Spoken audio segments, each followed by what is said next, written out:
Hi everyone, thanks for checking out this video. So in this video, we're gonna finally get into actually writing some code and doing this analysis that we've been building up to. And I wanted to thank you guys also just for being patient with me, because I realize this is supposed to be like a programming tutorial series, and we've now done 7 lessons so far where we didn't actually write any code. So I wanted to thank you guys for being patient, because yeah, now we're finally getting to the point of actually writing some code and doing this analysis. But the cool thing is that if you guys have understood everything up until this point, then the actual writing code and doing the analysis should be pretty easy. Because yeah, we've covered all the concepts already, and now we're just gonna actually write some pretty basic code to actually analyze the type of data we've been talking about. So yeah, before we actually get to that, I just want to show you guys where to find the code that we're going to be writing in this video, in case you want to download it yourself. So you might want to follow along, just writing the code yourself, but if you prefer to just download the files, I'll show you guys where to find them. And I'll put a link in the description too, so you guys can just get the link in the description too. But yeah, it's going to be on my GitHub. It's just github.com/my name, Mike Saint-Antoine. And then it's going to be this repo here, comp bio tutorials. So you guys can go ahead and click that. I should mention too, if any of you guys are watching these videos and thinking to yourself, you know what, Mike's too humble. He's too humble, and I need to inflate his ego even more than it's already inflated. If you guys are thinking that I'm too humble and you want to inflate my ego some more, you can go ahead and give this repo a star. Yeah, if you feel like I'm being too humble and you want to just inflate my ego and make me feel like I'm famous, yeah, you can go ahead and star this repo. Up to you guys. But yeah, so it's in here, comp bio tutorials, and then intro to bioinformatics. Yeah, there's a lot of different folders here, but the one for this series is going to be intro to bioinformatics right here. And if you go ahead and click that, yeah, then you can either I guess I should say, yeah, you can clone this whole repo if you want, if you know how to use the GitHub command line tools, or you can go ahead and grab this whole repo by downloading it here. Yeah, download the zip file. Or what might be the easiest, just go into this folder, and then you can actually go into these project folders and then grab the code that we're going to be using. So I'm going to be writing code today in a Jupyter notebook. To show you guys, I think that's actually the easiest way to teach, is with a Jupyter notebook. So it's all just regular Python code, but it looks like yeah, there's a notebook, and I tried to write an explanation of what all we're going to be doing. So if you want, you can grab that Jupyter notebook, or if you prefer just the .py file, the regular Python file, you can grab that code just in here. It's the same actual Python code, just this is in a regular Python file rather than the notebook. The only thing that you're going to need that's not up here on GitHub is the actual data set that I showed you guys how to get in the last video. Yeah, I didn't put the data set up here because it's not my data set, and I didn't, even though it's publicly available, I didn't know what the rules are for hosting someone else's data on my GitHub. So I didn't put the actual data up there. So you guys are going to need to again, download that yourselves and then put it somewhere on your computer that that'll be in the directory of the code you're working with. So in my case, yeah, I just have on my computer the project 1, and then I have a folder called data here that has the actual data set. And if you guys remember, yeah, this is the data set we grabbed in the last video. Again, it's this format we're getting used to, where there's a row for every gene and a column for every sample, where the samples are in different conditions based on their disease state. Some controls, some IPF, and some with this CHP disease that we're actually going to filter out. And then in the data set, each one of these numbers is basically telling us for this sample how expressed this gene was in terms of how much messenger RNA content was floating around in the cells, like for this sample and this gene. How expressed was this gene in this sample? So yeah, hopefully you guys have that downloaded by now based on the last video. So just go ahead and put that data set somewhere in like your local directory where your code will be able to find it. For me, I just put it in and yeah, once you have this like local directory kind of set up, then yeah, you'll be ready to start actually writing some code to analyze this data. So yeah, like I said, you guys might want to just like start from scratch and write your own code, or you might want to grab one of these files and then you can kind of follow along with what we're going to be doing. Okay, so let's get to the actual programming now. Okay, so I am going to just be teaching like straight from the notebook like this. I had originally thought if I should like possibly like try to live code this and write the code all from scratch. But then I thought, no, it's better to like plan things out and have it organized so I can like teach in like a structured way. And also that allows me to like write everything out too, so that you guys can like if you're more of like a reading learner rather than a listening learner, then you can actually just grab these notebooks and like read through and hopefully understand everything that's going on. But yeah, I'm just going to go through and kind of like comment back in all this code and then talk about like what each block is doing, and I'm going to kind of like work that way through these notebooks. And yeah, one final thing too before we actually start doing this analysis. The last thing to say is that this tutorial series is basically like teaching with the goal of being educational in a way that you guys can understand what's going on and we can like explore these data sets together for like educational purposes. This code is actually, yeah, it is for educational purposes, and in some ways I've oversimplified things more than would be acceptable in like a real life data analysis pipeline. So I did put this like disclaimer at the top just saying like the purpose of this code is to be educational and to try to like understand everything that we're doing like from first principles and really like go through and explore this data set in a way that we like really understand. The purpose is that the purpose is not to do like a totally 100% realistic bioinformatics data analysis pipeline. If you're going to analyze this data like for real, for like a real life research project, you probably would not want to like do this like from scratch analysis in Python. You would probably want to use an R package like one of these ones here. The popular ones are like DE-seq2, Edge R, or Limma Voom. And I put like links to all these. These are like the professional quality data analysis pipelines that you'd use if you're doing this for real. And these are good because these R tools basically do everything for you in a way that makes it like super easy to do like a high quality analysis and like cover all your bases for like a real life data analysis. But they're not actually the best for educational purposes because they actually do make it in some ways like too easy, where they like do everything for you and it removes like the educational process of like exploring the data. So yeah, if you're trying to do this like for real, I'd recommend using these like R packages. But yeah, the purpose of this video and this tutorial series is to try to do everything as much from scratch as possible in Python, so that we can like make it like an educational exercise. But okay, with that being said, let's now get started. So we'll first just go ahead and import all these things we're going to be using. Yeah, if you don't have some of these installed, just go ahead and install them. Yeah, it's mostly a pretty standard like matplotlib, yeah, like NumPy, kind of the basics here. The only one that might be a little bit unusual is Seaborn. We're going to be using that later on to do a nice plot that we're going to make. But yeah, hopefully nothing too unusual or like obscure here. And okay, step one, which will be like the main purpose of this video, is to read in and process this CSV data.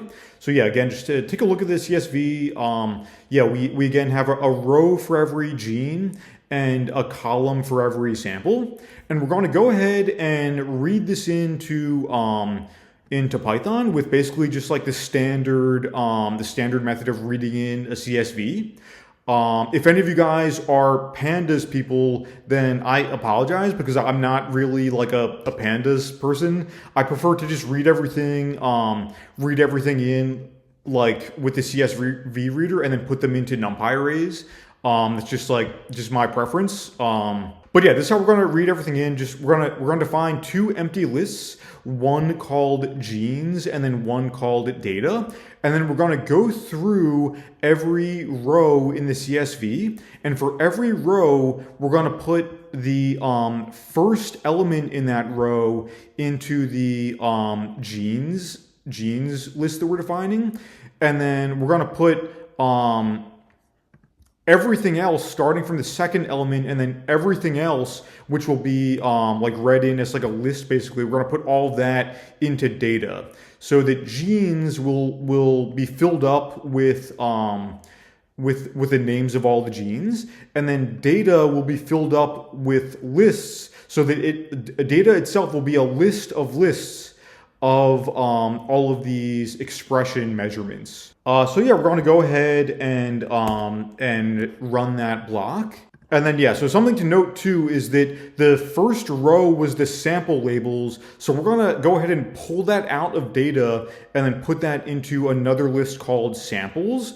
And then we're going to like chop that first element off of data because that was the samples, and just make data like everything downward other than the sample names. And then we're going to go ahead and do the same for genes, because the first item in genes that got read in was just this like column heading here symbol. So yeah, going to go ahead and run that block. And then so at this point everything is all lists, and data is actually a list of lists. But we want to get everything into NumPy arrays because they'll just be easier to work with. So we're going to go ahead and cast everything into NumPy arrays, and also being mindful that everything we read in got read in by default as a string. So when we cast the data to a NumPy array, we're going to go ahead and cast all the elements to floats because they were read in as strings by default, basically. Okay, so next thing, I personally, when I'm like writing code for analysis, I like to do a lot of sanity checks to just make sure everything makes sense. So what I'm going to do at this point is just print out the shape of these three NumPy arrays that we just defined. So just print out the shape of everything. So genes is a one-dimensional array with 18,000 or so elements in it. Again, corresponding to the names of these 18,000 or so genes that we have data on. Samples is a one-dimensional NumPy array with 288 elements, again, corresponding to each one of these samples that we have. And then data is a two-dimensional NumPy array, so basically a matrix with a row for every gene. So there's 18,000 or so rows, and then a column for every sample. So there's 288 columns for each sample, basically. And then just another simple like sanity check, we'll just go ahead and print out like the first couple elements in each one of these things just to take a look at them and make sure they make sense. Yeah, I do think it's good to like print things out a lot and like check ourselves because yeah, I do tend to make a lot of like clumsy mistakes. So I try to catch myself making any clumsy mistakes by just printing things out to make sure they make sense. So yeah, this is the first couple elements of genes, just checking to make sure they make sense. These are the names of the first couple genes that we have. And then the first couple samples against these like sample labels, checking to make sure they make sense. And then the first couple rows and columns of our data matrix.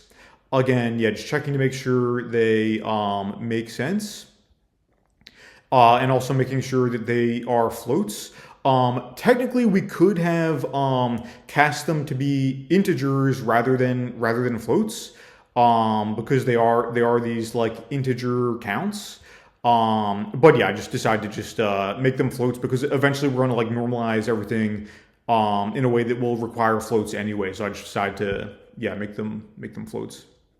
Okay, so yeah, just looks like everything makes sense. Next thing we want to do is we want to make another array that has the condition of every sample. So we have something close to that with our like sample, like our samples array telling us the label of every sample, and that tells us the condition. And then there's like an underscore and then some ID number. But we want to make another array that has just the conditions without these ID numbers so that we can just know like what condition every sample is. So we're gonna basically just do like a little bit of like pretty simple string manipulation where we're gonna make another list called labels and then go through every element in our samples array and do a little bit of like basic string manipulation where for every string that we have here, we'll split it up based on this underscore and then take the first element, the index 0 element of that split up list that we get out by splitting it up based on the underscore, and then grab basically whatever comes before the underscore and put that in our labels list that we're making here. And then finally after that, we'll go ahead and cast that labels list to a NumPy array. So yeah, we'll go ahead and run that. And again, just like a quick, simple sanity check, just print out the first couple and then print out the unique values. So this line here is printing out all the unique values in this labels array that we have. So yeah, we have 3 possible conditions. There's CHP, control, and IPF. The ones that we're interested in here are the IPF and control samples. We actually want to eliminate these CHP samples because we're not going to be analyzing those.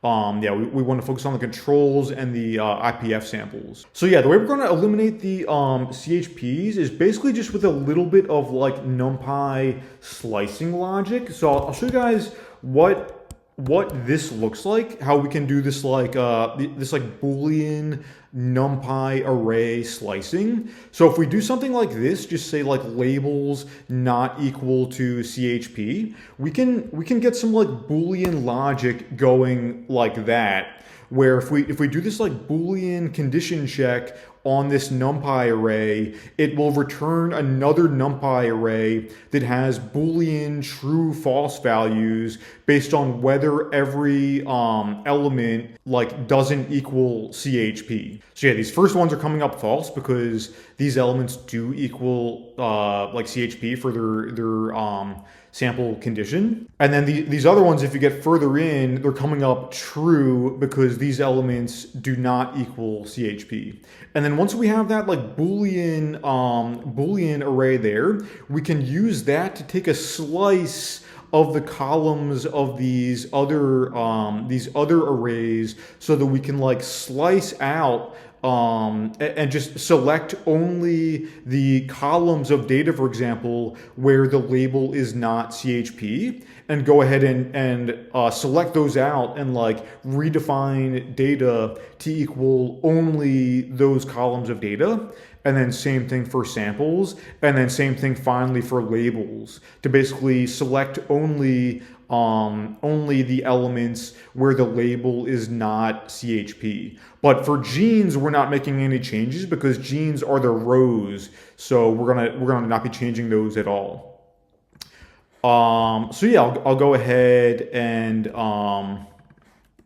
run this code to do this like slicing here based on that Boolean logic, and then go ahead and print out the shapes again. And yeah, this time it's the same number of genes, but we only have 206 columns, 206 samples of data now.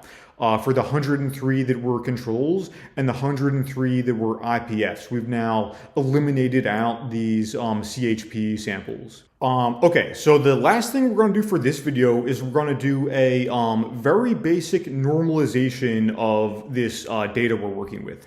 So this is what's called a counts per million normalization. It's probably the most basic one you can do. Again, this is another way in which this video is a little bit oversimplified compared to like a real life analysis. If you're doing it in real life, you might want to do a little bit of like a more advanced method. And I've actually put a link to a video on some of those.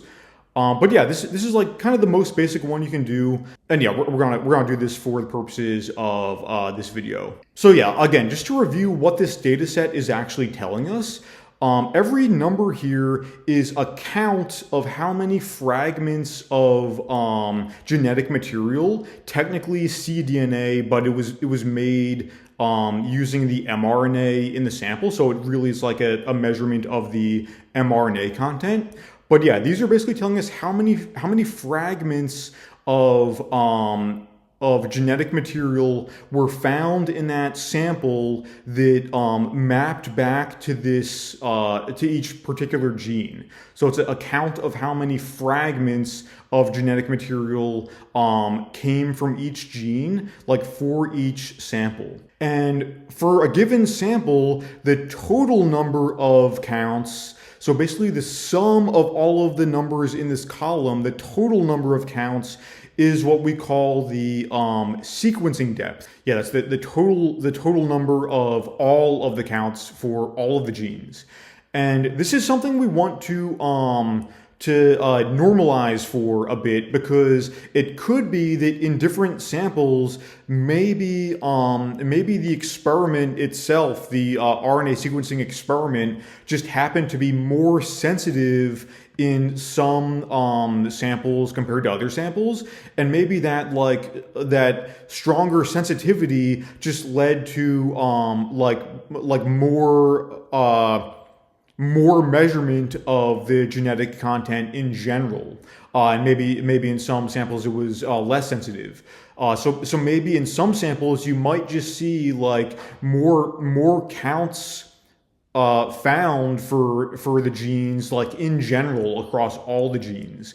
So that's something we want to normalize for. So we're gonna do this like counts per million normalization, which is basically just going to be going through and like for each gene in each sample, dividing the counts that were found for that gene. We're going to divide that number by the total number of counts that were found for that sample. So just make it into a proportion. So instead of saying like the raw number of counts for that gene, we're going to say the counts for that gene divided by the total number of counts in that sample. Like basically what proportion of the counts in that sample mapped to this particular gene, and then go ahead and then multiply that by 1,000,000, so we can talk about the counts per million. It's basically saying like for every 1,000,000 counts in a given sample, how many corresponded to each gene in particular. And the way we're going to do this normalization is, yeah, just with like a basic for loop, going over the columns in this data matrix. Yeah, for every column in this matrix, we're going to go ahead and divide all the numbers in that column by the sum of those numbers. Yeah, I should say first we're just going to calculate the sum of the numbers. So I keep the order correct here. Yeah, we're going to first calculate the sum of all the numbers in this column, and then we're going to divide all the numbers in that column by the sum, and then multiply by 1,000,000, so that we transform the numbers to the counts per million, so that after that we'll be basically talking about, yeah, for each gene, yeah, like the counts per million or sorry, I should say like for each sample, the counts per million that correspond to each gene. So yeah, I'll go ahead and run that. And you know what? I'm thinking now. I should have put this in the actual code. Thinking now, I'll go ahead and like print out what this actually looks like, just to make the point here. Go ahead and print the data after doing this normalization. And yeah, you guys will see after doing this that it will now look like actual decimals. But it won't necessarily be between 0 and 1. It can be that they're greater than 1, like in fact these ones are. Again, it's in scientific notation. You got to watch out for this scientific notation with the E's here. But yeah, like these ones are greater than 1. But then yeah, like these ones down here are between 0 and 1. So they are like float decimals now, but they're not necessarily between 0 and 1. They can be greater than 1, and some of them can be 0 also. So yeah, that's kind of what they look like after doing this normalization. And then now the very last thing we're going to do in this video, the very last thing is we're going to apply a filter to eliminate genes that had very low expression in both conditions. So we're basically going to say that for the rest of the analysis, we only want to look at genes that had like sufficiently high expression in at least one condition. So basically what we're going to do there is just first calculate the mean of the for each gene, calculate the mean in the control samples and the mean in the IPF samples. And I guess just to show you guys this, I'll print out what this looks like, as well as the shape of it, just to make the point. Yeah, this is again just a little bit of like NumPy Boolean like array slicing logic. This is basically just doing like a row-wise calculation of means in our data matrix, but considering the means for every row, but only the columns where labels equals control, basically. So just to make a point here, I'll go ahead and print that out and also show you guys the shape of it. So yeah, it's just going to give us like a one-dimensional array with a bunch of these means for every gene, basically. So this will be the mean normalized expression in only the control samples. And it's going to give us a number for every gene. So the shape of this is 18,000 or so, again corresponding to the number of genes that we have. And same with IPF too. I won't print it out, but that's just doing the same thing, but for only the IPF columns, basically. Again, this is like NumPy array slicing logic here. So yeah, we'll go ahead and calculate like for every gene the mean in the control samples and the IPF samples, and go ahead and get a array of the control means for every gene and the IPF means for every gene. And then we're going to do a little bit of some more like Boolean slicing logic here, that we'll just say like again some like Boolean slicing. You know what? Just in case this is confusing, I'll go ahead and like explain what each part of this is actually doing. So if we have these, if we have this statement here, and we just print out what this statement here is doing, this is a Boolean check in each one of the 18,000 or so numbers in our IPF means array. Just printing out true or false if each mean in the IPF samples for each gene was greater than or equal to 5, which is like a reasonable cutoff for CPM measurements. Just printing out if the gene had expression greater than or equal to 5 CPM, basically. And then we could do the same thing for the controls. And then what this whole line here is doing is basically we're getting, I guess I'll just print this out too, just for the controls to make a point. Yeah, it's going to give us a Boolean, and I realize it's the same. It's the same for these ones that happen to be printed out here, but they're not guaranteed to be the same. In fact, they won't be. There will be some genes that have high expression in only one, but not the other. So even though what I printed out, they happen to be the same in these ones they're printing out, they're not actually guaranteed to be the same. They could actually be different here. And then this thing here, this OR operator in NumPy, is basically making another Boolean array that's using OR logic on these two like operand Boolean arrays. So basically, to keep is going to be true if either one of these Boolean arrays is true.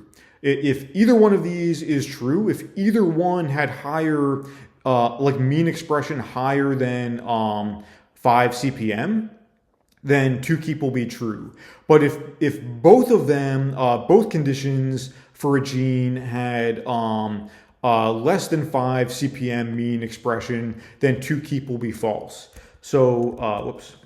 I'll go ahead and print this out just to show you guys. Show you guys what we're getting here. Yeah, again, it's like another Boolean NumPy array, this time telling us true or false for whether either OR condition, either the control condition or the IPF condition had greater than or equal to 5 CPM mean expression for each gene. And this of course is also in the length. Yeah, it has length 18,000 or so, one true or false for every gene.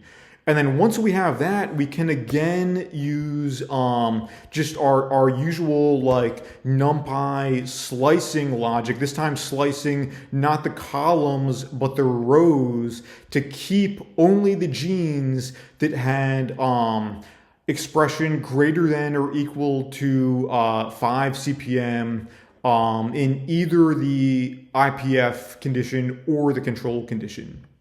And then we'll go ahead and see how many that we're left with after that. And yeah, after applying this low expression filter, we're left with 11,000 or so genes and the same number of samples. So these will be the genes that in the next video we'll actually do some analysis on these 11,000 or so genes.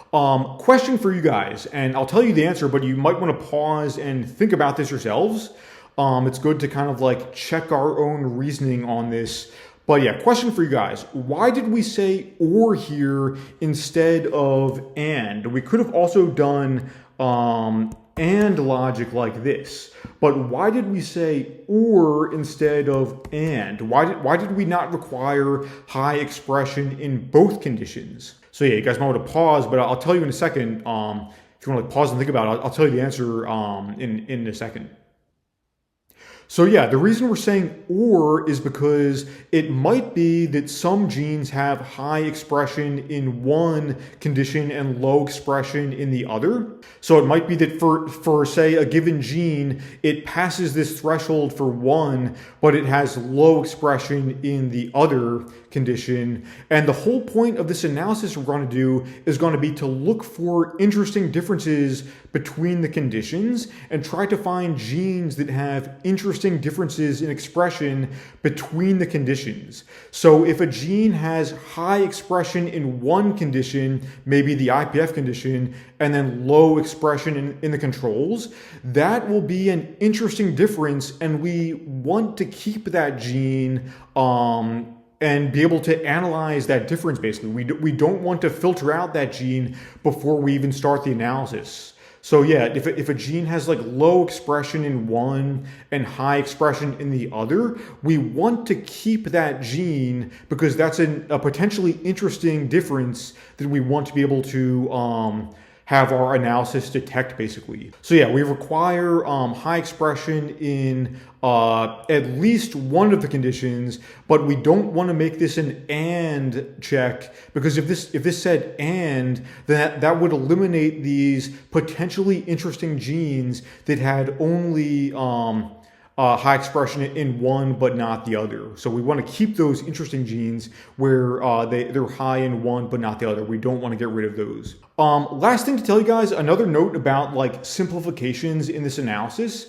So in this analysis, yeah, we're making some simplifications. So if this was a real life analysis, you might want to do additional quality checks and like possibly more normalizations at this step. You might want to do like a batch correction. You might want to do some correction based on demographic info about the subjects, like their sex, like race, health status, age, that kind of thing. You might want to try to control for some of these covariates. In the study, they tried to normalize or they tried to like balance the cohorts basically. So basically the groups of people that went into making the cohorts for these like IPF and control groups.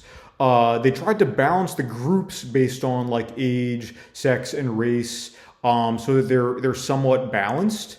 But yeah, if this was like a real life analysis, you might want to go even further and do some kind of like formal covariate like normalization basically to try to like really control for those covariates and pinpoint the actual effect that's due to the IPF condition versus the control specifically. But for the purposes of this analysis, we're going to skip these steps and just again keep it a bit simplified just to keep things simple. But yeah, I just made this note just saying that if this was like a real life analysis, you might want to at this point do some more of these like quality checks and like maybe a batch correction, maybe a covariate normalization, that kind of thing. Okay, so that's all for this video. In the next video, we'll continue on with this analysis. And yeah, thanks for watching, and see you guys next time.